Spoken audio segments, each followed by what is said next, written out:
ओम शांति। ओम शांति। ओम शांति।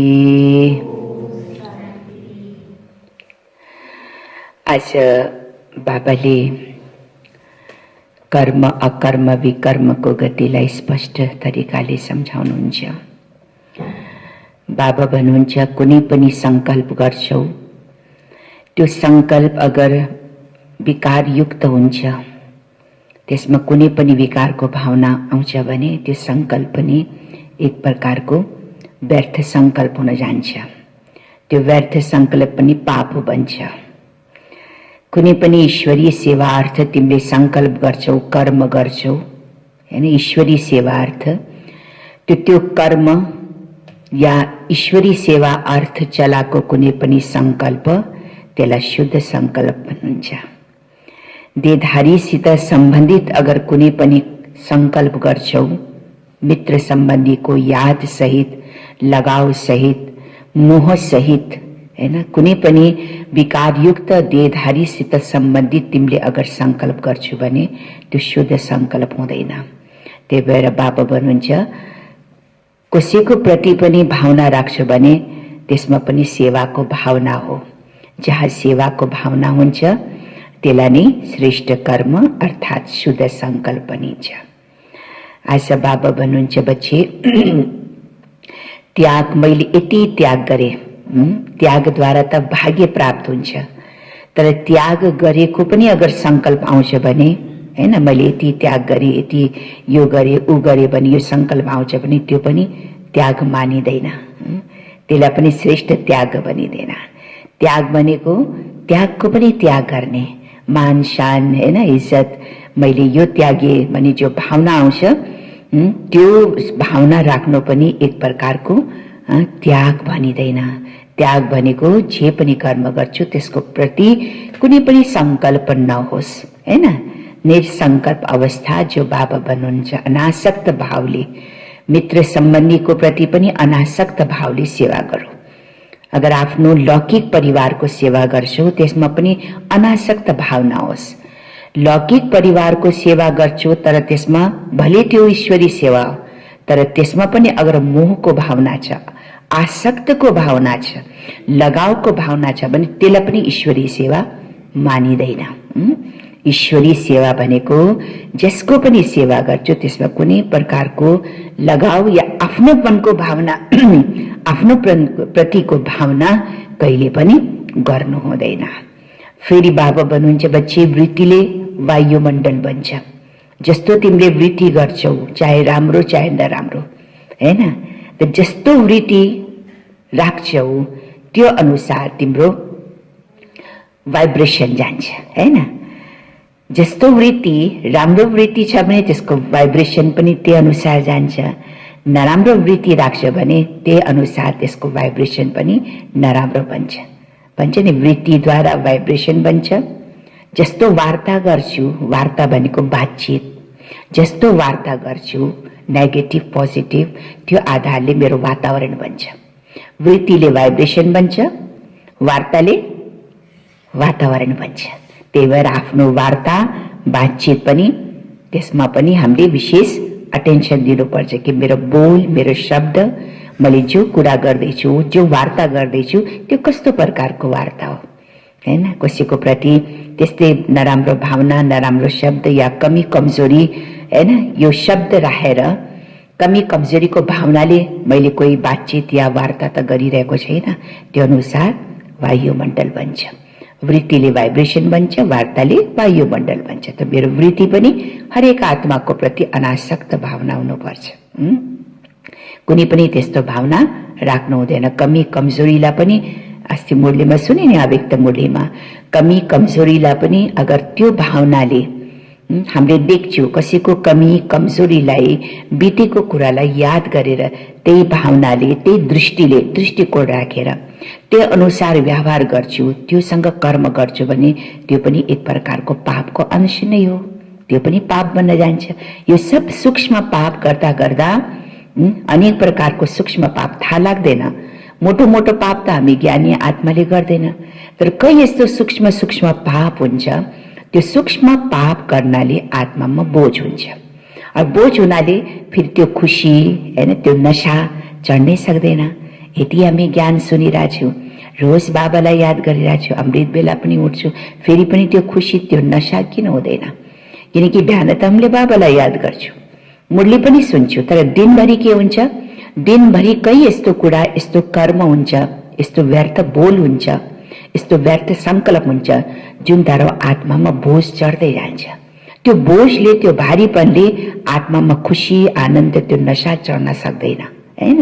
त्यही भएर यस कुराको सबै अटेन्सन दिनुपर्छ कि मेरो कुनै पनि आत्माको कमी कमजोरीको भावना मेरो भित्र नरहोस्, त्यही अनुसार मेरो व्यवहार, मेरो दृष्टिकोण नबनोस् हैन। अब विस्तारमा बोल्दै सुन्नेछौँ। 9/12 सन् 2020 को बाबाको साकारवाणी, मंसिर 24 गते बुधबार। ओम शांति। मीठे बच्चे, जो संकल्प ईश्वरीय सेवा अर्थ चलता है, जो संकल्प ईश्वरीय सेवा अर्थ चलता है, उसे शुद्ध संकल्प व निरसंकल्प ही कहेंगे, व्यर्थ नहीं। जो संकल्प, जुन संकल्प ईश्वरीय सेवा अर्थ हैन मेरो चल्दछ, त्यसलाई के मानिन्छ? शुद्ध संकल्प या निरसंकल्प। उसको व्यर्थ नहीं कहेंगे। ईश्वरीय सेवा अर्थ कुनै पनि आत्माको प्रति, कुनै पनि कार्य प्रति मेरो सेवा अर्थ संकल्प चल्छ भने त्यो संकल्पलाई व्यर्थ संकल्प मानिदैन, त्यो संकल्पलाई शुद्ध संकल्प या निरसंकल्प मानिन्छ।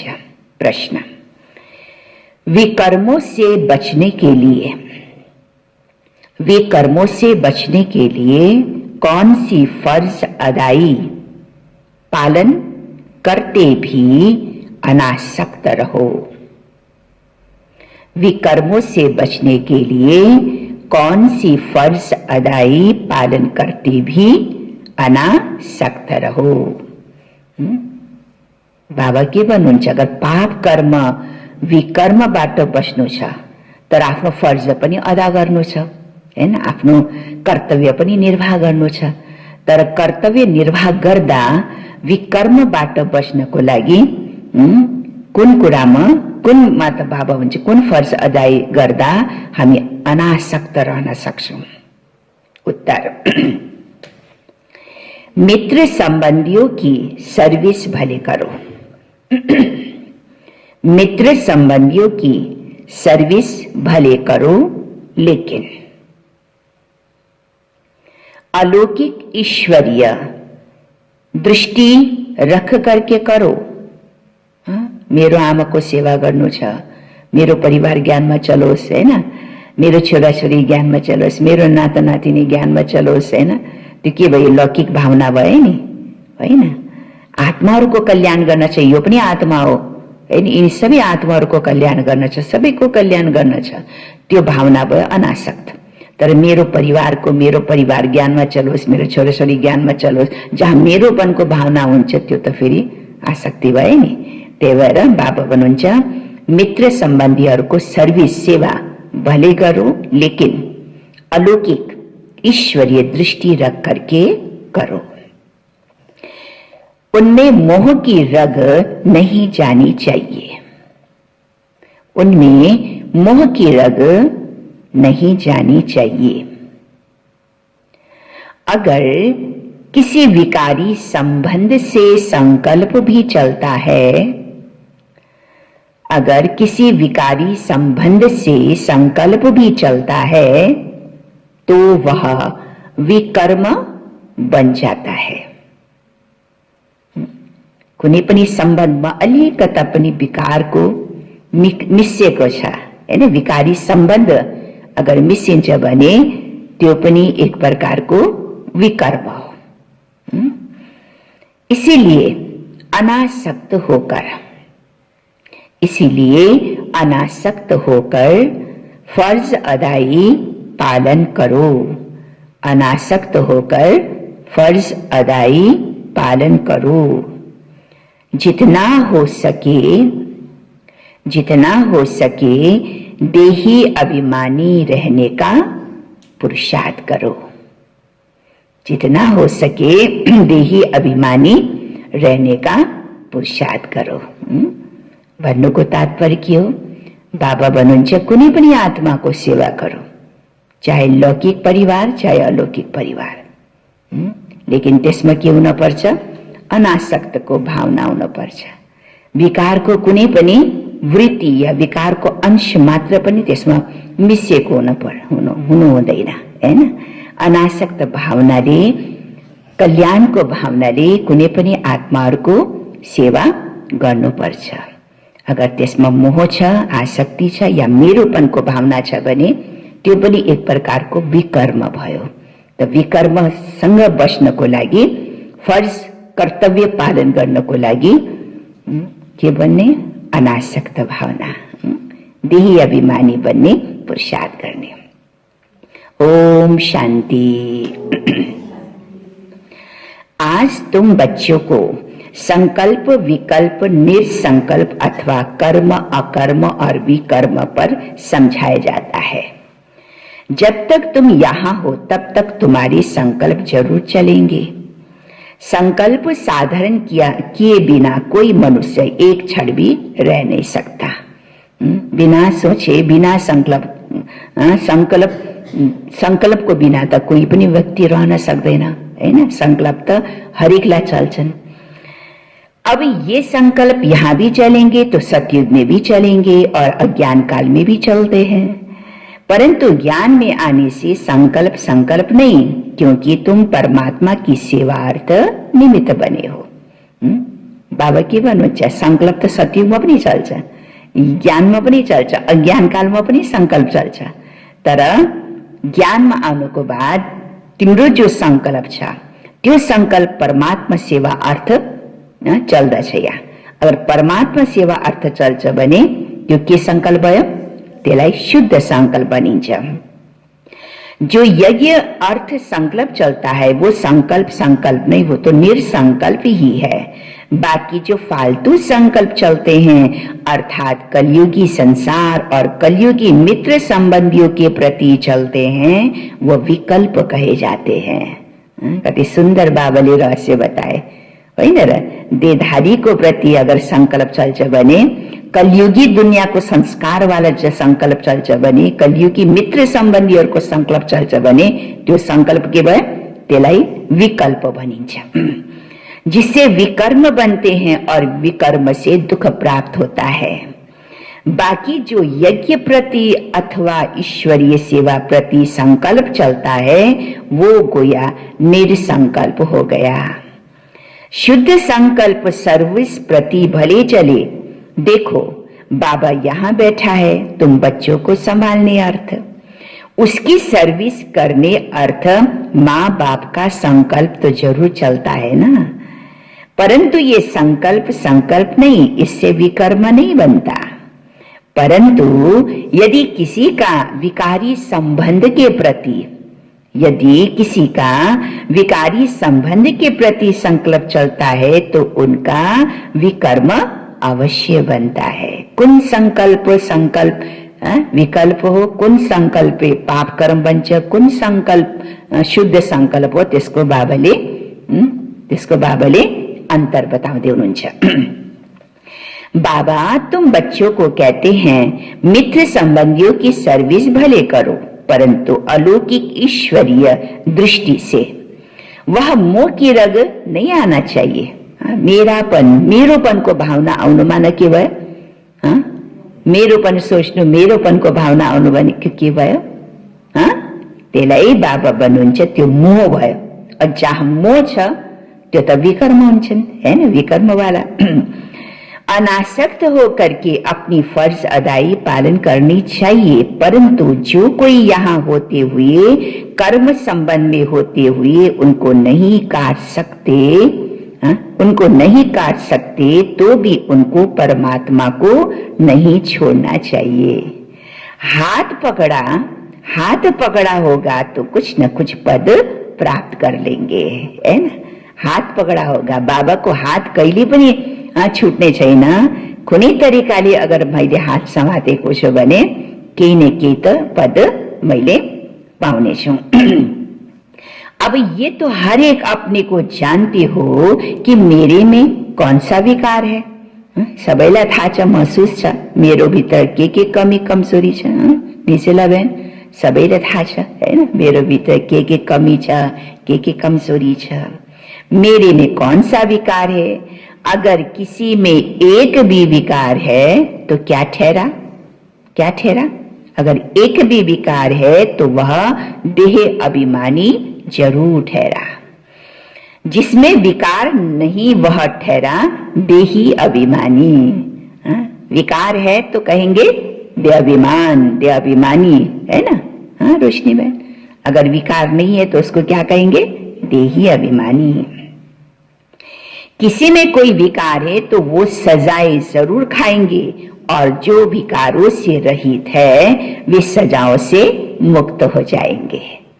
विकार अंश मात्र पनि कुनै एउटै बलि विकार भए तापनि सजा जरूर मिल्नेछ, हैन। त्यसलाई खत्म गरिन भने सजा जरूर मिल्नेछ। अगर एक पनि अंश मात्र सजा विकार छैन भने त्यो आत्मालाई सजा मिल्न सक्दैन। जैसे देखो कोई बच्चे हैं जिनमें न काम है, न क्रोध है, न लोभ है, न मोह है, वो सर्विस बहुत अच्छी कर सकते हैं। जिसमें विकार नहीं तो वो बच्चे सर्विस बहुत अच्छी कर सकते हैं। अब उन्हों की बहुत ज्ञान विज्ञानमय अवस्था है। विकार नभएको आत्माको अवस्था कस्तो हुन्छ, बिल्कुल ज्ञानी तो आत्मा विज्ञानमय बन्नुहुन्छ। देखो बाबाले कति ऊंचा टाइटल दियो, ज्ञानमय विज्ञानमय अवस्था है ना। वह तो तुम सब भी वोट देंगे ना, सब भी वोट देंगे ना। हरेक आत्माको अवस्थालाई उसको स्थिति कस्तो छ सबले चिन्छ नि। यो आत्मा कति राम्रो छ, यो आत्मा कति एकदम यसमा कति विशेषता छ, त वोट तो दिन सक्छौं नि, है ना। वोट तो देंगे ना भन्नुहुन्छ बाबा। अब ये तो जैसे मैं जानता हूं वैसे तुम बच्चे भी जानते हो। अच्छे को तो सब अच्छा ही कहेंगे, चिन्न सक्दैन र उसको व्यवहारले, उसको बोलीले, हैन, उसको दृष्टिवृत्तिले, कर्मले त सबैले चिन्न परख्न त सक्छ नि कि आत्मा कस्तो छ या म कस्तो छु, हो कि होइन। आफूलाई पनि जान्न सक्छौ, अरूको पनि व्यवहार कर्मले हामीले जान्न सक्छौं। बच्चे भी जानते हो अच्छे को तो अच्छा ही कहेंगे, जिसमें कुछ खामी होगी उनको तो सभी वोट देंगे ना कि ये इसमें कमी छ, हैन, इसमें यो कमजोरी छ, उसलाई पनि त सबैले भन्छ नि, वोट तो देंगे ना भन्नुहुन्छ बाबा। अब यह निश्चय करना जिनमें कोई विकार है तो वो सर्विस नहीं कर सकते हैं। जो विकार प्रूफ है वो सर्विस कर औरों को आप समान बना सकेंगे। इसलिए विकारों पर पूर्ण जीत चाहिए। सेवा करना है, आप समान बनाना है, बाबा समान बनाना है तो पूर्ण विकार के ऊपर पूर्ण जीत होना चाहिए।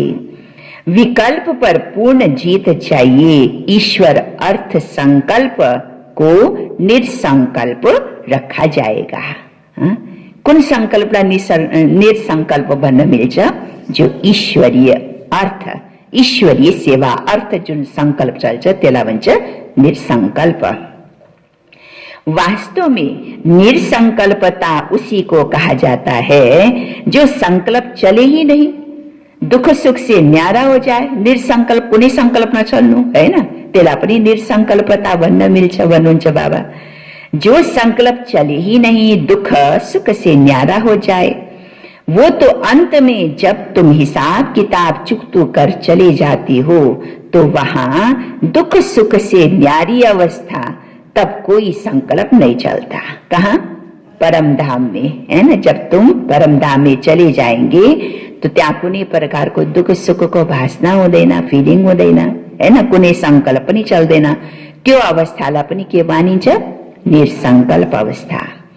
उस समय कर्म अकर्म दोनों से परे अकर्मी अवस्था में रहते हो। कहाँ? परम धाम में निर्संकल्प अवस्था में रहते हो, अकर्मी अवस्था में रहते हो। न कुनै कर्म गर्छौ, न तिमीले कुनै विकर्म गर्छौ। सतयुगमा अकर्म भन्न मिल्दैन, सतयुगमा पनि त कर्म गर्छ नि। त्यतिको त्यो कर्म के हुन्छ? न पाप कर्म बन्छ न पुण्य कर्म बन्छ। यहाँ तुम्हारा संकल्प जरूर चलेगा, क्योंकि तुम सारी दुनिया को शुद्ध बनाने अर्थ निमित्त बने हो। उसके लिए तुम्हारे शुद्ध संकल्प तो जरूर चलेंगे ना। सतयुग में शुद्ध संकल्प चलने के कारण संकल्प नहीं, कर्म करते भी कर्म बंधन नहीं बनता। समझा भन्नुहुन्छ बाबाले, हैन? संकल्प सतयुगमा पनि संकल्प गर्छौ, सतयुगमा पनि कर्म गर्छौ, तर त्यो कर्ममा बन्धन छैन, हैन? कुनै प्रकारको बन्धन छैन। त्यही भएर कर्म बन्धन पनि छैन र बाबा भन्छ संकल्प भी नहीं रहता, कोई भी कर्म बंधन भी नहीं रहता। समझा? अब कर्म अकर्म और विकर्म की गति तो परमात्मा ही समझा सकता है, वही विकर्मों से छुड़ाने वाला है, जो इस संगम पर तुमको पढ़ा रहे हैं। इसलिए बच्चे अपने ऊपर बहुत बहुत क्या रखो? अपने ऊपर बहुत बहुत क्या रखो? सावधानी रखो, है ना? अपने ऊपर बहुत बहुत सावधानी रखो। क्यों? क्योंकि परमात्मा बाप तुम्हें पढ़ा रहे हैं। अपने हिसाब किताब को भी देखते हो ना। तुम यहाँ आए हो हिसाब किताब बनाने व चुकतू करने। हाँ, यहाँ आए हो चुकतू करने। जब चुकतू करने को बेलामा फिर अझै हिसाब किताब किन बनाउने, है ना? अब तो चुकतू करने समय हो नि। हाँ, तुम बच्चे यहाँ आए हो हिसाब किताब चुकतू करने। ऐसे तो नहीं कि यहाँ आकर के हिसाब किताब बनाते जाओ। हाँ, चुकतू गर्नको लागि आएको उल्टे अझै थप्दै जाओस्। हाँ, यस्तो त होइन भन्नुहुन्छ बाबा, है ना? ऐसे तो नहीं कि यहाँ आकर के भी हिसाब किताब बनाते जाओ तो और ही सजा खानी पड़े। यह गर्व जेल की सजा भी कोई कम नहीं है। इसी कारण बहुत बहुत पुरुषार्थ करना है। ये मंजिल बहुत भारी है, इसलिए सावधानी से चलना चाहिए। विकल्पों के ऊपर जीत पानी है जरूर। अब कितने तक तुमने विकल्पों पर जीत पाई है? कितने तक इस निरसंकल्प अर्थ न्यारी अवस्था में रहते हो? ये तो तुम खुद अपने को जानते हो ना, है ना? कति मेरो संकल्प चल्छ, कति कस्तो प्रकारको मेरो संकल्प चल्छ, है ना? कति मैले विकर्म गर्छु, कति मैले है यो माया अर्थात विकर्म माथि जीत पाएको छु, विकारको माथि जीत पाएको छु। हरेकले आफ्नो आफ्नो अवस्थालाई जान्न सक्छ। जो खुद को नहीं समझ सकते है वो मम्मा बाबा से पूछ सकते हैं। जोलाई खुद आफूलाई चेकिङ गर्नको लागि आउँदैनन्, हैन? आफूलाई आफ्नो अवस्थालाई ध्यान दिनको लागि या आफ्नो अवस्थालाई चिन्नको लागि जान्नको लागि अगर कुनैमा कमी छ भने त्यो कोलाई सोध, फेरि मम्मा बाबासित सोध, राय लियो, हैन? क्योंकि तुम तो उनके वारिस हो तो वह बता सकते हैं। निरसंकल्प अवस्था में रहने से तुम अपने तो क्या किसी भी विकारी के विकर्मों को दबा सकते हो। कोई भी कामी पुरुष तुम्हारे सामने आएगा तो उसका विकारी संकल्प भी नहीं चलेगा। देखो, है ना? बाबा अगर तिम्रो अवस्था कस्तो हुन पर्छ? बिल्कुल निरसंकल्प, जस्तो दादी गुल्जाजीको अवस्था छ, बिल्कुल निरसंकल्प, रिञ्चक मात्र पनि विकर्म या विकार छैन। अगर यस्तो अवस्था मैले आफ्नो राख्छु त मेरो सामने कुनै कामी विकारी व्यक्ति पनि आउँछ त मलाई देख्ने बित्तिकै उसको संकल्प पनि परिवर्तन भइहाल्छ, हैन? जस्तो जड मूर्ति हुन्छ नि, देवी देवताहरू, कुनै कामी व्यक्ति, डाकु, चोर, लुटेरा, एकदम गन्दा वृत्ति पनि अगर देवी देवताहरूको अगाडि जाने बित्तिकै के हुन्छ? त्यसको भाइब्रेसनले नराम्रो दृष्टि जान्छ। आहा कति सुन्दर सुन्दर भनेर जान्छ र जान्दैन? देवीहरूको अगाडि उसको नमस्तक हुन्छ, शिर झुक्छ। जति पनि कामी पुरुष किन नहोस्, विकारी पुरुष किन नहोस्, हैन? देवीहरूको अगाडि, देवी पनि त कति सुन्दर हुन्छ नि, तर उनीहरूको अगाडि के हुन्छ? नमस्तक हुन्छ, भाइब्रेसन शुद्ध, हैन? त्यस्तै बाबा हुन्छ तिम्रो पनि अवस्था स्थिति बिल्कुल निरसंकल्प वाला हो, बिल्कुल प्योर हो। भाइब्रेसन बिल्कुल प्योर हो, हैन। कुनै पनि पाप कर्म या कुनै पनि विकार अंश अगर तिम्रो कर्म हुँदैन, त्यस्तो अवस्था भएपछि तिम्रो अगाडि कुनै पनि विकारी कामी पुरुष आए तापनि उसको तिम्रो भाइब्रेसनले उसको पनि चेन्ज भइहाल्छ, परिवर्तन हुन सक्छ, संकल्प परिवर्तन हुन सक्छ। तो उसका भी विकारी संकल्प नहीं चलेगा। जैसे बाबा ने उदाहरण दिया, जैसे कोई देवताओं के पास जाता है तो उनके सामने वह शांत हो जाता है ना, वैसे तुम भी गुप्त रूप में तो देवता ही तो हो ना। अहिले पो यस्तो रूप छ त, हैन। वास्तवमा हामी को त, हामी त हो देवी देवता हैन। हाम्रो असली स्वरूप त त्यही देवी देवता। अहिले पो यस्तो बने त कलियुगी दुनियाँमा, तर वास्तवमा त हामी पनि त गुप्त तरिकामा देवी देवता नै हो नि। तुम्हारे आगे भी किसी का विकारी संकल्प नहीं चल सकता। अगर आफूलाई त्यस्तै देव स्वरूप देवी स्वरूप मान्दछौ या त्यही अनुसार तिम्रो संकल्प छ भने बाबा भन्नुहुन्छ तिम्रो अगाडि पनि कुनै पनि आत्माको त्यस्तो विकारी संकल्प चल्न सक्दैन। परंतु ऐसे बहुत कामी पुरुष है जिनका कुछ संकल्प अगर चलेगा तो भी वार नहीं कर सकेगा, वार नहीं कर सकेगा अगर तुम योग युक्त होकर के खड़े रहेंगे तो। देखो बाबाले कति ऊंचा कुरा भने, अगर तिमी बाबाको यादमा योग युक्त अवस्थामा छौ भने कुनै पनि यस्तो विकारी पुरुष हैन, कामी पुरुष आउँछ तिमीलाई आक्रमण गर्नको लागि हैन, तिमीलाई छुनको लागि, तर तिमी योग युक्त अवस्थामा रहे, पावरफुल अवस्थामा रहे पनि त्यो सामने आएर पनि त्यसले मलाई टच पनि गर्न सक्दैन, छुन पनि सक्दैन। मेरो भाइब्रेसनले उ त्यसै पनि भागिहाल्छ, हैन। त्यस्तो योग युक्त अवस्था स्थिति हुनुपर्छ। देखिए बच्चे तुम यहाँ आए हो परमात्मा को विकारों की आहुति देने, परंतु कोई कोई ने अभी तक कायदेशीर आहुति नहीं दिया है रे, हैन। अहिलेसम्म पनि कुनै कुनै आत्माले सम्पूर्ण तरिकाले यो विकारलाई छोडेको छैन, आहुति दिएको छैन। उनों का योग परमात्मा से जुटा हुआ ही नहीं है। किन उले विकारमा किन उले विकारको दान गरेको छैन? क्योंकि बाबासँग योगै जुटेको छैन। सारा दिन बुद्धि योग भटकता रहता है, क्या खाऊं क्या लूं, कहाँ जाऊं, क्या करूं, बस बुद्धि चाहिए उसको बाहिरी दुनिया बाहिरी आकर्षणको तरफ मात्रै भटकिरहन्छ। अर्थात देही अभिमानी नहीं बने हैं। देह अभिमान होने के कारण किसी के भाव स्वभाव में आ जाते हैं। फिर टक्कर, संस्कार को टक्कर किन हुन्छ? कसैको भाव स्वभावको प्रभाव किन पर्छ मेरो माथि, किन पर्छ? कसैको व्यवहारको असर, कसैको कर्मको असर, कसैको भाव स्वभाव संस्कारको असर मेरो माथि किन पर्छ? किनकि म देही अभिमानी बनेको छैन।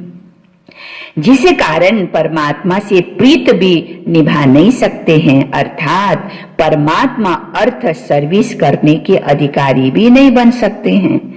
तो जो परमात्मा से सर्विस ले फिर सर्विस कर रहे हैं, परमात्मा से सर्विस ले बाबा से सेवा लिएर फिर जसले सेवा गरिरहेको छ, अर्थात पतितों को पावन कर रहे हैं, वही मेरे सच्चे पक्के बच्चे हैं। कोला पक्का र सच्चा बच्चा भन्नुभयो बाबाले, जसले बाबासँग सेवा लिएर फेरि उसले सेवा दिइरहेको छ, हैन। पतितबाट पावन बनाउनको कर्तव्य कार्य गरिरहेको छ भने ऐसे मेरे सच्चे पक्के बच्चे हैं, तो उन्हें बहुत भारी पद मिलता है। अभी परमात्मा खुद आकर के तुम्हारा बाप बना है ना, वो बाप को साधारण रूप में न जानकर कोई भी प्रकार का संकल्प उत्पन्न करना गोया विनाश को प्राप्त होना। इतना बड़ा बाबा, बेहद का बाबा है ना, सर्वशक्तिवान बाबा मेरा बना है, मेरा बाबा बना है, म बाबाको बनेको छु। अगर इसको महत्व पनि कसैले जान्दैन, बाबालाई साधारण तरिकाले उले गरी लिइरहेको छ, साधारण रूपबाट लिइरहेको छ भने, साधारण रूपबाट लिएर कुनै न कुनै प्रकारको यस्तै संकल्प हैन, यस्तै विकल्प गर्छ भने बाबा भन्नुहुन्छ वो विनाशको प्राप्त होगा। जसले भगवानको महत्वलाई चिनेको छैन, आफ्नो जीवनको कदर पनि छैन, बाबाको कदर पनि छैन, किनकि बाबालाई उसले साधारण रूपले सम्झिएको छ, साधारण रूपले लिएको छ, हैन।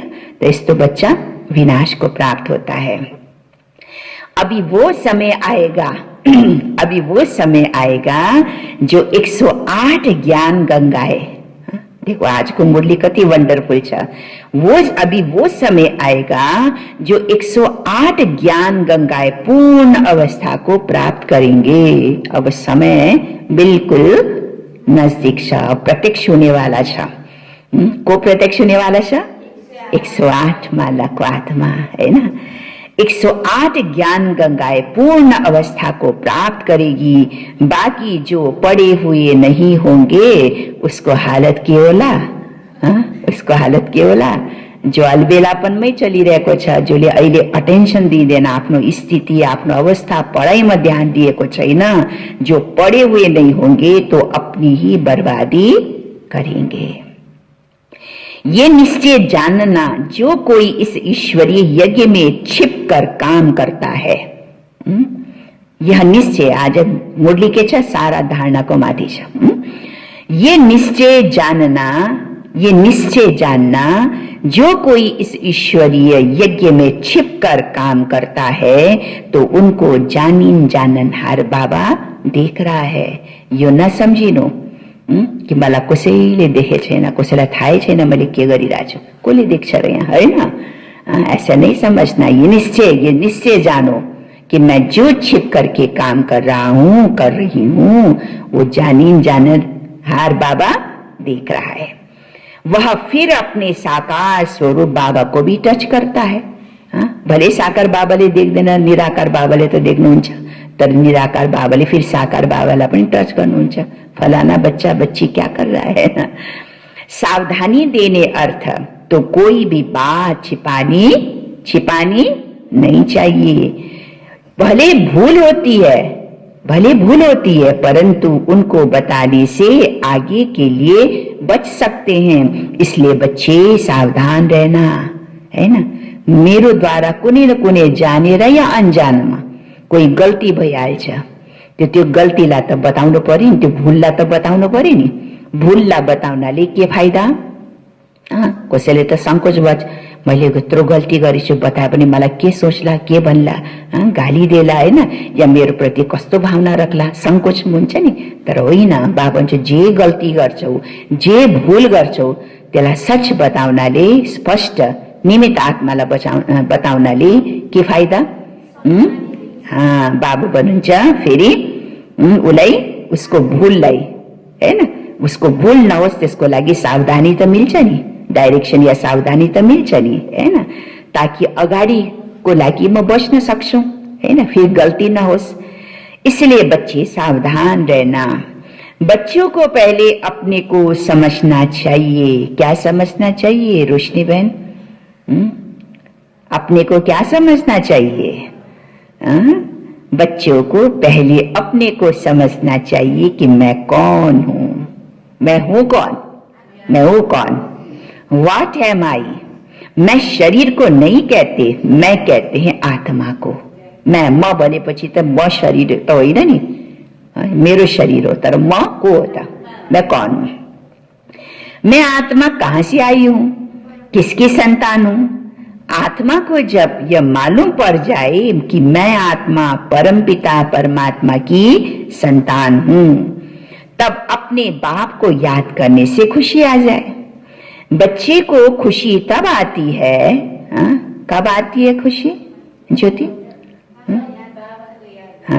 बच्चे को खुशी तब आती है जब बाप के ऑक्यूपेशन को जानता है कि मेरा बाप कौन है। मेरा बाप तो इतने प्रॉपर्टी का मालिक है, मेरे बाप के पास तो इतनी संपत्ति है ना। तो अपने बाप को साथ साथ बाबा को अपने पिता को सब जसले ऑक्युपेसनलाई, है ना, क्वालिटीलाई, क्वालिफिकेसनलाई जानेको छ, तो बच्चालाई त त्यसै नशा चढिहाल्छ लौकिकमा पनि, हैन। तो यहाँ भी बाबा कहते हैं जो अपने बाप के ऑक्युपेशन को जानता है। जब तक छोटा है बाप के ऑक्युपेशन को नहीं जानता तब तक इतनी खुशी भी नहीं रहती। जैसे बड़ा होता जाता बाप के ऑक्युपेशन का पता पड़ता, हाँ मेरा बाप तो डॉक्टर है, मेरा बाप तो इंजीनियर है, पाइलट है ना। जति जति बच्चा ठुलो हुँदै जान्छ आफ्नो पिताको ऑक्युपेसनलाई चिन्दै जान्छ, त्यति बेला नशा पनि चढ्दै जान्छ, हैन। तो वो नशा, वो खुशी चढ़ती जाती है। तो पहले उनके ऑक्यूपेशन को जानना है कि हमारा बाप कौन है। अब हमले पनि चिनौ, मेरा बाबा कौन है, बाप कौन है मेरा, सर्वशक्तिवान सर्व आत्माओं का पिता है ना, मेरा बाप कौन है, वो कहाँ रहता है। अगर कहे आत्मा उनमें मर्ज हो जाएगी तो आत्मा तो विनाश हो गई, तो खुशी किसको आएगी, तो है ना। आत्मा गएर परमात्मामा विलीन भएपछि त फेरि आत्माको त अस्तित्व खत्म भयो, फिर खुशी किसको आएगी। तुम्हारे पास जो नए नए जिज्ञासु आते हैं उनको पूछना चाहिए कि तुम यहाँ क्या पढ़ते हो, इससे क्या स्टेटस मिलता है। उस कॉलेज में तो पढ़ने वाले बताते हैं कि हम तो डॉक्टर बन रहे हैं, इंजीनियर बन रहे हैं, है ना, म इंजीनियर बन्दैछु, डॉक्टर बन्दैछु, है ना, लौकिक पढ़ाई, तो उन पर विश्वास करेंगे ना कि हाँ ये बरोबर पढ़ रहे हैं। कसैले भन्छ म इंजीनियर पढ्दैछु, इंजीनियर कॉलेजमा इंजीनियर गर्दैछु, तो विश्वास हुन्छ नि कि हाँ ये इंजीनियर पढ़ रहे हैं। यहाँ भी स्टूडेंट्स बताते हैं कि यह है दुख की दुनिया, जिसको नरक, हेल अथवा डेविल वर्ड कहते हैं। उनके अगेंस्ट है हेवन अथवा डीटी वर्ड, जिसको स्वर्ग कहते हैं, है ना। जो बाबा भन्नुहुन्छ अगर नर्क छ भने नर्कको अपोजिट स्वर्ग पनि त होला नि। स्वर्ग त तब त यो दुनियाँले नरक बन्यो, है ना। इसलिए बाबा कहते हैं उसके अपोजिट कौन सी दुनिया है, हेवन दुनिया, डीटी वर्ल्ड। ये तो सभी जानते हैं, समझते भी है कि यह वह स्वर्ग नहीं, ये तो नरक है। हाँ, यो दुनिया अहिले के छ, नरक छ अथवा दुख की दुनिया है, पाप आत्माओं की दुनिया है, तब तो इसको पुकारते हैं हमको पुण्य दुनिया में ले चलो। बच्चे जो पढ़ रहे हैं वो जानते हैं कि हमको बाबा उस पुण्य की दुनिया में ले चल रहे। निश्चय तो छ नि सबैलाई कि म यो पढ्दैछु, के को लागि पढ्दैछु, पुण्य आत्माको दुनियामा जानको लागि, पुण्यको दुनियामा चल्नको लागि। तो जो नए नए स्टूडेंट है उनको बच्चों से पूछना चाहिए, बच्चों से पढ़ना चाहिए। वो अपने टीचर का अथवा बाप का ऑक्यूपेशन बता सकते हैं। बाप थोड़ी ना अपनी सराहना खुद बैठ के करेंगे, है ना। बाउले आफ्नो महिमा त गर्दैन नि, बाउको महिमा कोले गर्न पर्छ, बच्चाहरूले गर्न पर्छ, होइन। बच्चाले आफ्नो लौकिक बुवाको पनि त कति महिमा गर्छ, मेरो बुवा त यस्तो हुनुहुन्छ, मेरो बुवा त उस्तो हुनुहुन्छ। बुवाले थोड़ी ना म यस्तो छु उस्तो छु भन्न मिल्छ, मिल्दैन। यहाँ पनि महिमा हामीले कसको गर्ने, बाबा को महिमा सुनानेहरूलाई, है ना। बाबा कैसा है, बाबा क्या बनाता है, बाबा हमको क्या देता है, क्या प्राप्ति कराता है, उसको महिमा त हामीले गर्नुपर्छ। बाबा अपनी बैठकर थोड़े ना सराहना करेंगे। टीचर अपनी महिमा खुद थोड़े ना सुनाएगा कि म राम्रो टीचर हो, राम्रो पढाउँछु, थोड़े ना भन्छ र। टीचर को महिमा कोले गर्नु पर्यो, स्टूडेंटले। तो टीचर अपनी महिमा खुद सुनाएगा क्या, वो तो स्टूडेंट सुनाएंगे ना कि ये ऐसा टीचर है, कैसा टीचर है, अच्छा है कि खराब है कि, है ना, कैसा टीचर है। तब कहते हैं स्टूडेंट सोस मास्टर, है ना। मास्टर टीचर को शो कोले गर्न सक्छ, स्टूडेंटले। पिता को शो कोले गर्न सक्छ, बच्चाहरूले। तुम बच्चे जो इतना कोर्स पढ़ करके आए हो, तो तुम्हारा काम क्या है, तुम्हारा काम क्या है। तिमीले यत्रो सुन्दैछौ, बाबासँग यत्रो पढ्दैछौ, यत्रो नलेज छ, त तिम्रो काम के हो, नए को समझाना, नए को बैठ के समझाना। बाकी टीचर जो बीए एमए पढ़ा रहे हैं वह बैठ नए स्टूडेंट को एमए बीसी सिखलाएंगे क्या। कोई स्टूडेंट अच्छे होशियार होते हैं, वो दूसरों को भी पढ़ाते हैं। उसमें माता गुरु तो मशहूर है। मातालाई पनि के मानेको छ, गुरु, टीचर, है ना। सबभन्दा ठूलो शिक्षक, सबभन्दा नजदीक र प्यारो शिक्षक को पहिला माता, आमा, टीचर। यह है डीटी धर्म की पहली माता, कौन, जिसको जगदम्बा कहते हैं, होइन। डीटी दैवी राजधानी, दैवी धर्म जो स्थापना हुँदैछ त्यसको पहिला गुरु को, माता को जगदम्बा सरस्वती, है ना, मम्मा। माता की महिमा बहुत है। बंगाल में काली, दुर्गा, सरस्वती और लक्ष्मी, इन 4 देवियों की बहुत पूजा करते हैं। अब उन 4 का ऑक्यूपेशन तो मालूम होना चाहिए। जैसे लक्ष्मी है तो वह है गॉडेस ऑफ वेल्थ, धन की देवी। वह तो यहाँ ही राज्य करके गई है ना। लक्ष्मी को राज्य कहाँ? सत्य की दुनिया में, इसी दुनिया में राज्य करके गई है। बाकी काली, दुर्गा आदि ये सब इस पर नाम पड़े हैं। मम्मा, मम्माला काली पनि बनो, दुर्गा पनि बनो, है ना। सब जो जो मम्मा को विशेषता छ, गुण छ, त्यो गुणको आधारमा उसको महिमा छ देवीको रूपमा। अगर 4 माताएं हैं, कौन 4 माताएं? कौन 4 माताएं? बकर बाबा ने नाम लेने, कौन कौन? काली, दुर्गा, सरस्वती और लक्ष्मी। अगर 4 माता हैं तो 4 पति भी तो होना चाहिए ना। माता और को के होना पड़े, देवी और को फिर के होना पड़े, 4 पति भी तो होना चाहिए ना। अब लक्ष्मी का नारायण तो पति प्रसिद्ध है, लक्ष्मी नारायण। लक्ष्मी को पति कौन? पति कौन? नारायण। लक्ष्मी नारायण भन्छ नि, तो लक्ष्मी का नारायण तो प्रसिद्ध है। काली का पति कौन है तो फिर? को तो काली को पति? कोई बच्चाले जवाब दियो शंकर। है ना, कोईले जवाब दियो शंकर। लेकिन शंकर को तो पार्वती का पति कहा जाता है। बाबाले भन्नुभयो त्यसको जवाब दिए है ना। लेकिन शंकर को तो पार्वती का पति बताते हैं। पार्वती कोई काली नहीं है, बहुत है जो काली को पूजते हैं, माता को याद करते हैं, लेकिन पिता का पता ही नहीं। माता को याद करते परंतु पिता का पता ही नहीं है। काली का या तो पति होना चाहिए या तो पिता होना चाहिए। एकले के गर्छ र, है ना, एकले त के पनि गर्ने, उसको जोड़ा तो होना पर्यो नि। या तो काली का पति होना चाहिए या तो पिता होना चाहिए। लेकिन यह कोई को भी पता नहीं है कि पति कौन है, पिता कौन है। हामीलाई त थाहा छैन काली का पिता कौन है। तुमको समझाना है दुनिया तो ये एक ही है। जो कोई समय दुख की दुनिया अथवा दोजक बन जाती है, वही फिर सतयुग में बहिष्ठ अर्थात स्वर्ग बन जाती है। लक्ष्मी नारायण भी इस ही सृष्टि पर सतयुग के समय राज्य करते थे। बाकी सूक्ष्म में कोई वैकुंठ है नहीं जहाँ सूक्ष्म लक्ष्मी नारायण है। उनके चित्र यहाँ ही है तो जरूर यहाँ ही राज्य करके गए होंगे, तब तो चित्र छ, नहुने भए त चित्र किन बन्थ्यो। खेल सारा इस कॉर्पोरियल वर्ल्ड में चलता। कॉर्पोरियल वर्ल्ड बनेको साकारी सृष्टि है ना, इनकॉर्पोरियल वर्ल्ड बनेको निराकारी दुनिया। कॉर्पोरियल वर्ल्ड में चलता है। हिस्ट्री ज्योग्राफी इस कॉर्पोरियल वर्ल्ड की है। सूक्ष्मतन की कोई हिस्ट्री ज्योग्राफी नहीं होती, क्योंकि दुनिया ही छैन त्यहाँ। दुनिया भए पो इतिहास भूगोल हुने त हैन। सूक्ष्मतनमा त दुनिया छैन, दुनिया त ये साकारी सृष्टिमा छ। लेकिन सभी बातों को छोड़, यत्रो कुरा बाबा सम्झाउनुहुन्छ, फेरि के भन्नुहुन्छ? सभी बातों को छोड़ तुमको नई जिज्ञासु को पहले पहले कौन सी बात सिखलानी है? अल्फ की बात सिखलाना है, फिर बे समझाना है। अल्फ बनेको बाबा, पहिला बाप को परिचय दो, पहिला रचयिता को परिचय दो, अनि बल्ल बे रचना को परिचय दो।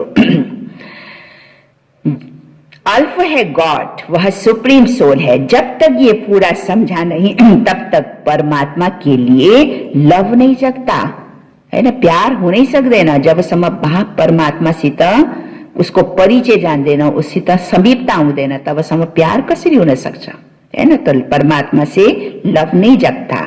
वह खुशी नहीं आती, क्योंकि पहले जब बाप को जाने तब तो उनके ऑक्यूपेशन को भी जानकर खुशी नहीं आवे। तो खुशी है इस पहली बात को समझने में। कौन सी बात को? अल्फ को, बाबा को। गॉड तो है ही, गॉड तो एवर हैप्पी है, आनंद स्वरूप है। उनके हम बच्चे हैं तो क्यों नहीं हमको भी खुशी होनी चाहिए। बाबा आनंद का सागर है, बाबा आनंद का सागर है, तो हमको भी क्या होना चाहिए निर्जला बहन? आनंद, खुशी होनी चाहिए। वह गुदगुदी क्यों नहीं होती भन्नुहुन्छ बाबा, है ना। खुशी है ना, एकदम खुशीले रोमांच खड़ा भइहाल्छ नि, गुदगुदी आउँछ नि। बाबा कहते बाप का नाम सुनते ही, है ना, बाबा कहते ही वो गुदगुदी क्यों नहीं होती, है ना। I am sun of God, I am ever happy master God. कति खुशी हुन पर्छ। म कसको पिता हुँ, कसको बच्चा हुँ? मेरो पिताको, है ना। तो खुशी गदगद, भित्रदेखि गदगद हुन पर्छ नि। वह खुशी नहीं होती है तो क्या सिद्ध होता है? अगर मलाई खुशी अनुभव भइरहेको छैन, त्यो खुशी, त्यो नशा आउँदैन बाबाको नाम सुनते ही, तो इससे सिद्ध होता है कि अपने को सन नहीं समझा है। आफूलाई बच्चा सम्झेको छैन, हैन? बच्चालाई त खुसी हुनुपर्छ नि, गर्व, बाबाको नाम लिने बित्तिकै गर्व हुनुपर्छ, खुसी हुनुपर्छ, नशा चढ्नुपर्छ, किन चढ्दैन? यसले सिद्ध हुन्छ कि उसले आफूलाई सन माना बच्चा सम्झेको छैन। God is ever happy, but I am not. God ever happy. God क्या है? आनंद का सागर, सदा खुशी है। बाबा में देखो कितना खुशी है। God is ever happy, but I am not happy. क्यों not happy? क्योंकि फादर को नहीं जानते। बात तो सहज है, कोई कोई को यह ज्ञान सुनने के बदले शांति अच्छी लगती है। कोही कोहीलाई यो ज्ञान त मलाई त योग राम्रो लाग्छ, आनन्द, शान्ति शान्ति शान्ति मन पर्छ कसैलाई, हैन? ज्ञान त्यति मन पर्दैन, शान्ति मन पर्छ। क्योंकि बहुत है जो ज्ञान उठा नहीं सकेंगे, इतना समय कहाँ है? मलाई त समय छैन, फुर्सद छैन, बस मलाई मेडिटेसन सिकाइदो भन्छ नि कोही कोही आउँछ, म यो ज्ञान सुन्ने मलाई टाइम कहाँ छ र, बस मेडिटेसनमा कसरी बस्ने मलाई त्यो मेडिटेसन तरिका सिकाइदे, बस मलाई त शान्ति मन पर्छ। क्यों? क्योंकि फुर्सद नहीं, समय नहीं। बस इस अल्फ को जानकर साइलेंस में रहे तो भी वो भी अच्छा है ना। अरू के अरे अरू कुराको लागि फुर्सद छैन, चलो बाबालाई चिनु, साइलेंसमा बस, त्यो पनि राम्रो। जैसे सन्यासी भी पहाड़ों की कंदराओं में जाकर परमात्मा की याद में बैठते हैं ना, वैसे परमपिता परमात्मा की उस सुप्रीम लाइट की याद में रहे तो भी अच्छा। उसकी याद से सन्यासी भी तो निर्विकारी बन सकते हैं, परंतु घर बैठे तो याद कर नहीं सकते, वहां तो बाल बच्चों में मोह जाता रहेगा, इसलिए वो सन्यास करते हैं। होली बन जाते हैं तो उनसे उनको सुख मिलता है। अब पवित्र घर बार छोड्यो, जाल जन्जल, हैन, जन्जालदेखि मुक्त भएर अलग बसेर गुफामा गएर तपस्या गर्छन्, या परिवार सब छुटेर अलग बस्छन्, त्यसमा पनि उनलाई के न के सुख मिल्छ, शान्ति मिल्छ। महात्मा गृहस्थी को महात्मा कहना बेकायदा है, नियम छैन। गृहस्थीलाई महात्मा बन्नु बेकायदा है, नियम छैन भन्नुहुन्छ बाबा। तुमको तो परमात्मा ने आकर के संन्यास कराया है, संन्यास करते ही है सुख के लिए। महात्मा कभी दुख नहीं होते, महात्मा कभी दुखी नहीं होते हैं। आजकल को महात्मा तो देखो कति दुखी छ, लडाई झगडा कति, हैन, क्रोध कति, रिस छन् आफ्नो अखाडाको लागि, हैन, आफ्नो त्यो पदको लागि कति लडाई झगडा गर्छन्। तर बाबा भन्छ महात्मा तो कभी दुखी नहीं होते। राजाएं भी तो संन्यास करते हैं ना, ताज आदि फेंक देते हैं। कहीं यस्तो इतिहासमा छ बिचारा, हैन, राज गरे पछि फेरि सन्यासी बनेर सारा राज कारोबार पात आफ्नो छोरालाई दिएर सन्यासी बनेर हिँड्छ। यस्तो पनि कई राजाहरू छन् संसारमा। राजाएं भी संन्यास करते हैं तो ताज आदि फेंक देते हैं। जैसे गोपी चंद ने संन्यास किया तो जरूर इससे सुख है ना। त्यागमा सुख छ नि, सन्यासी बने सुख मिला ना, तब त उनीहरूले सन्यास गर्छन्। आफ्नो सम्पत्ति, आफ्नो राज्य, राजधानी, ताज तखत सब छोडेर सन्यासी किन बन्छ कोही कोही राजाहरू? त्यो सुख पाउनको लागि, हैन। अच्छा, मीठे मीठे सिकिल दे बच्चों प्रति माँ पिता बाप दादा का याद प्यार और गुड मॉर्निंग। रूहानी बाप की रूहानी बच्चों को नमस्ते। रूहानी बच्चों की रूहानी बाप दादा को याद प्यार, गुड मॉर्निंग, नमस्ते बाबा, नमस्ते। धारणाको लागि मुख्य सार। पहला पॉइंट धारणा को, कोई भी उल्टा कर्म छिपकर नहीं करना है। पहला धारणा को पॉइंट, कोई भी उल्टा कर्म छिपकर नहीं करना है। बाप दादा से कोई भी बात छिपानी नहीं है। बाप दादा से कोई भी बात छिपानी नहीं है। बहुत बहुत सावधान रहना है। कोही कोही के भन्छ बाबा त थाहा छ नि त, किन बताउनु पर्ने? बाबालाई सब थाहा छ, बताउनु पर्छ र भन्छ। बताउनु पर्छ, हैन, बताउनु पर्छ, लेखेर दिन पर्छ, निमित्त आत्मालाई बताउनु पर्छ। भले थाहा भए पनि बताउनु पर्छ, हो कि होइन? त्यसमा सत्यता सच्चाई थाहा लाग्छ। ल कि म पनि आमालाई थाहा हुन्छ यसले गल्ती गरेको छ भनेर, यसले यस्तै के खाइरहेछ, के गल्ती गरेछ, फेरि पनि पुग्छ, बता तिमीले के गर्छ बता भन्छ नि, उसलाई बता तिमीले के गरेर आए, थाहा छ आमालाई, फेरि पनि उसलाई बता बता किन भन्छ। उसले आफ्नो मुखले कमसेकम कबुल त गरोस् नि मैले गल्ती गरेछ भने। त बाबालाई त थाहा छ नि मैले गल्ती गरेँ, तर मुखले कबुल्न पर्यो नि, भन्न पर्यो नि, रियलाइज गर्न पर्यो नि, होइन। त्यही भएर बाबालाई कुनै पनि कुरा छिपाउनु हुँदैन, बहुत बहुत सावधान रहना है। दूसरो पॉइंट, स्टूडेंट सोच मास्टर। जो पढ़ा है वह दूसरों को पढ़ाना है, जो पढ़ा है वो दूसरों को पढ़ाना है। एवर हैप्पी गॉड के बच्चे हैं, एवर हैप्पी गॉड के बच्चे हैं, इस स्मृति से अपार खुशी में रहना है। वरदान, आज को वरदान छ, हर आत्मा को ऊंच उठाने की भावना, हर आत्मा को ऊंच उठाने की भावना से रिवॉर्ड देने वाले शुभ चिंतक भव, रिवॉर्ड देने वाले शुभ चिंतक भव। हर आत्मा को ऊंच उठाने की भावना से रिवॉर्ड देने वाले शुभ चिंतक भव, हैन। थाहा छ यो आत्मामा कमी छ, कमजोरी छ, कति गल्ती गरेको छ, फेरि पनि त्यो आत्मालाई रिवार्ड दिँदै, किन सम्मान दिने, उसलाई ऊंचा उठानको लागि त्यो आत्माको प्रति रिवार्ड दिँदै शुभ चिन्तकको भावना राख्नुपर्छ। विस्तार छ, हर आत्मा के प्रति श्रेष्ठ भावना, हर आत्मा के प्रति श्रेष्ठ भावना अर्थात ऊंच उठाने की व आगे बढ़ाने की भावना रखना, अर्थात शुभ चिन्तक बनना, अरूलाई अगाडि बढाउने, हैन, अरूलाई ऊंचा उठाउने, यो भावना राख्नु नि के हो, शुभ चिन्तक हो। अपनी शुभ वृत्ति से, शुभ चिन्तक स्थिति से अन्य के अवगुणों को भी परिवर्तन करना।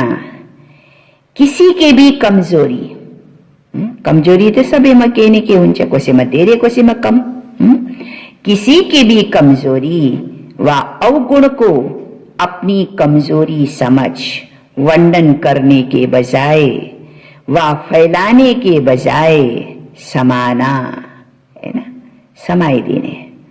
हामीले आफूलाई के भन्छौं, बाबा ज्ञानको सागर हो, हामी पनि मास्टर ज्ञानको सागर, आफूलाई सागर भन्यो नि। सागरको काम के हो, म पनि त मास्टर ज्ञानको सागर, म पनि त मास्टर शान्तिको सागर, सागरको टाइटल दिएछ नि बाबाले हामीलाई, हो कि होइन। त सागर बनेपछि त सागरले के गर्छ नेचेला बहन, सागरले के गर्छन्, सबै कुरालाई समाइदिन्छ, होइन। त्यस्तै बाबा भन्नुहुन्छ आफ्नो शुभ वृत्ति, फेरि भावना के राख्ने, समानको यो अर्थ होइन कि अब उसको कुरालाई दिलमा राखेर त्यस्तै भावना राख्ने, त्यस्तो होइन। शुभ वृत्ति, शुभ चिंतक स्थिति में अन्य के अवगुणों को भी परिवर्तन करना, किसी की भी अवगुण व कमजोरी को अपनी कमजोरी समझ वर्णन करने के बजाय व फैलाने के बजाय समाना और परिवर्तन करना, ये भी तो रिगार्ड है। कसरी रिगार्ड दियो मैले, उसको कमी कमजोरी जानेर पनि मैले समाइदियो, कमी कमजोरी को कहिले पनि वर्णन गरिन, अरूलाई सुनाउँदै सुनाइन, त यो पनि त मैले एक प्रकारको रिगार्ड दिए जस्तो भयो, हैन।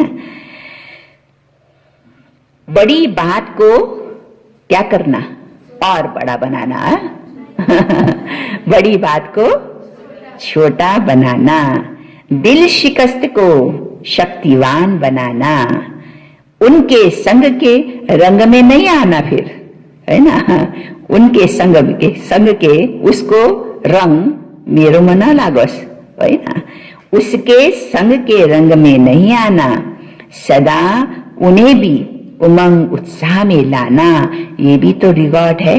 कसरी रिगार्ड गर्ने, अरूको सम्मान कसरी गर्ने, बाबा भन्दै हुनुहुन्छ। त्यो आत्माको कमी कमजोरीलाई वर्णन नगर्ने, समय दिने हैन, बल्कि परिवर्तनको भावना राख्ने र उसकै संग उसको दिल शिकस्त आत्मालाई पनि हिम्मत दिने, उत्साह उमंग दिलाउने होइन र, बल्कि उसको प्रभाव मेरोमा नपरोस्, उसको कमी कमजोरी को असर मेरोमा नपरोस्, सदा उन्हें भी उमंग उत्साह में लाना, ये भी तो रिकॉर्ड है। ऐसे रिकॉर्ड देने वाले ही शुभ चिंतक है, शुभ चिंतक है। राम्रो सोच्नाले मात्रै शुभ चिंतक हुँदैन, तर त्यो आत्माको प्रति सम्मानको भावना राख्नु पनि के हो, शुभ चिंतक हो। स्लोगन, त्याग का भाग्य समाप्त करने वाला पुराना स्वभाव संस्कार है। त्याग का भाग्य, मेरो भाग्य खत्म गर्ने निमित्त को बन्छ, मेरो पुराना स्वभाव संस्कार। मेरो पुराना स्वभाव संस्कारले पनि मेरो भाग्यलाई चौपट बनाइदिन्छ, खत्म गरिदिन्छ हैन, समाप्त गरिदिन्छ। त्याग का भाग्य समाप्त करने वाला पुराना स्वभाव संस्कार है, इसलिए इसका भी क्या करो, इसका भी त्याग करो। आजको मुरलीको सार, ईश्वरीय सेवार्थ जो पनि संकल्प गर्छौ त्यो संकल्प के हुन्छ, शुद्ध संकल्प या निरसंकल्प हुन्छ हैन, त्यसलाई व्यर्थ संकल्प भनिदैन।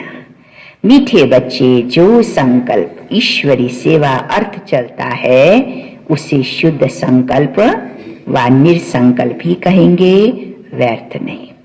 प्रश्न के थियो, विकर्मों से बचने के लिए कौन से फर्ज अदाई पालन करते भी क्या रहो, अनासक्त रहो। उत्तर, मित्र संबंधियों की सर्विस भले करो, लेकिन अलौकिक ईश्वरीय दृष्टि रख करके करो, उनमें मोह की रग नहीं जानी चाहिए।